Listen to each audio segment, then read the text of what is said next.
Hello class and welcome back. For this video, went back to drawing, took the iPad and the stylus this time to work and went to what I thought was a quiet place, but I didn't have the microphone set up I usually do, so I'm sorry for the bad audio. I tried the noise reduction with Audacity, which helped, but it's not great. The point is, the autonomic system is very tough, and when I was learning, I found drawing it all out was very helpful. You can see my terrible attempt at freehand drawing the sympathetic chain before I just gave up, or you can just skip ahead to the chapters. Again, this is designed to review the anatomy, inspire you to draw yourself, and I bet you can do a heck of a lot better than me. It's the old see one, do one, teach one to your friend. All right, let's do it. Okay, you are about to see just how bad your instructor's drawing can be. Yeah, already off to a bad start here. This is not looking good. I am attempting to draw, hopefully you're starting to figure this out by now, the sympathetic nervous system and my attempt at drawing things like chains and trunks and splanchnics, and wow, this is awful. You know what? I don't like this at all. This is why I don't draw. Let's get rid of it. That's more like it. So I warned you, I don't draw well. We are going to start from 1 and go all the way to 7. So let's do it. We start out in the gray matter of the spinal cord. So use gray here.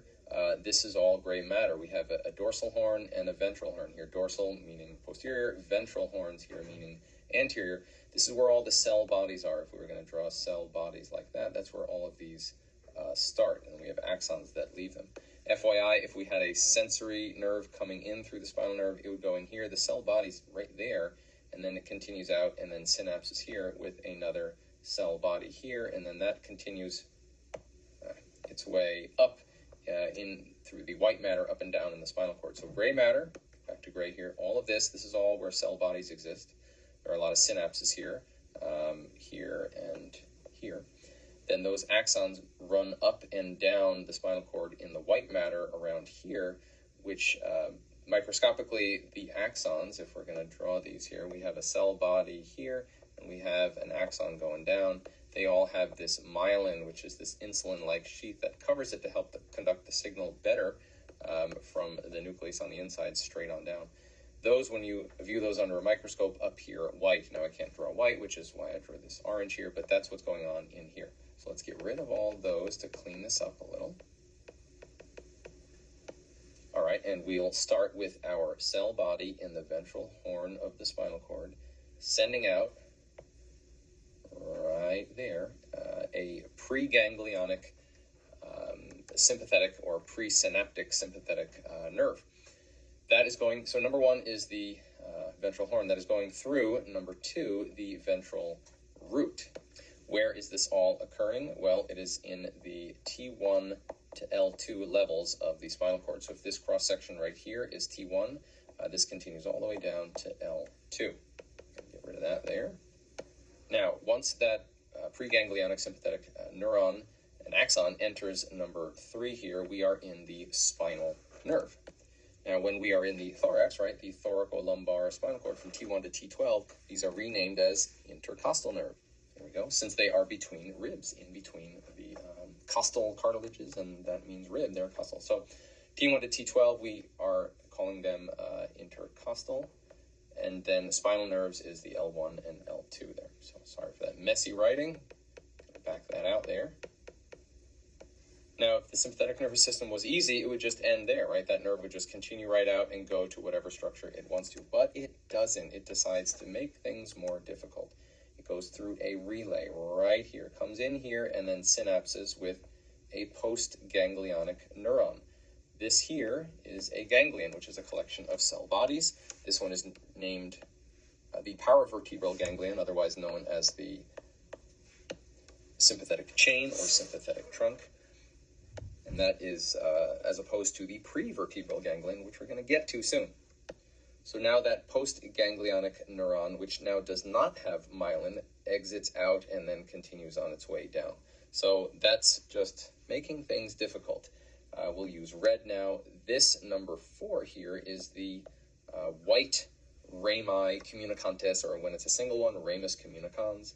This here 6A is the gray Ramus communicans or Rami communicantes.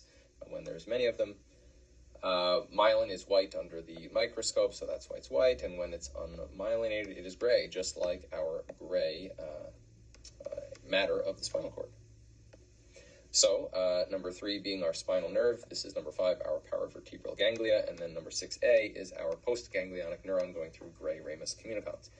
But that's not all. So besides doing that in 6A, obviously there's a 6B and C, sometimes that preganglionic sympathetic neuron says, you know what, I don't want to synapse here at my level, I want to go down a level, and it decides to just, well, do that. For example, if this is T1 here, it goes down to the T2 level. So T1 paravertebral ganglion, and it goes down to the T2. It's annoying, it just does that. It could also go up. Not drawn in from the lab manual here, but it could decide to go up the sympathetic chain to one of the cervical ganglion that are sitting upstairs, again, drawn horribly, so we can go that way. So once it goes up or down a level, it synapses with a postganglionic neuron, which goes through the gray and then out the spinal nerve or intercostal nerve that way. But we're still not done. There is a third pathway it could decide to do. So we have 6A here if it synapses at the same level, 6B if it decides to go up or down a level, or 6C, and this is where the preganglionic sympathetic nerve says, you know what, to heck with this paravertebral ganglion, I'm going to do my own thing and synapse with a different ganglion. We're going to make our own ganglion out here. This is the prevertebral ganglion, and 6C here is our Splanchnic nerve. So there you go. We have paravertebral ganglia, which is number 5. We have prevertebral ganglia, which is number 7. If you were curious just how many there are, there's actually 23 sympathetic ganglia up and down along that sympathetic chain. They run all the way from the cervical spine down to the coccyx. And, well, the sympathetic nervous system just wants to be complicated. It's the way it is. Now, getting back to the splanchnic nerve, it synapses here in the prevertebral ganglion with a postganglionic sympathetic nerve, which then finally goes to its target organ. These are only in the viscera, as there are only a few prevertebral ganglion with names like celiac, superior mesenteric ganglion, inferior mesenteric ganglion.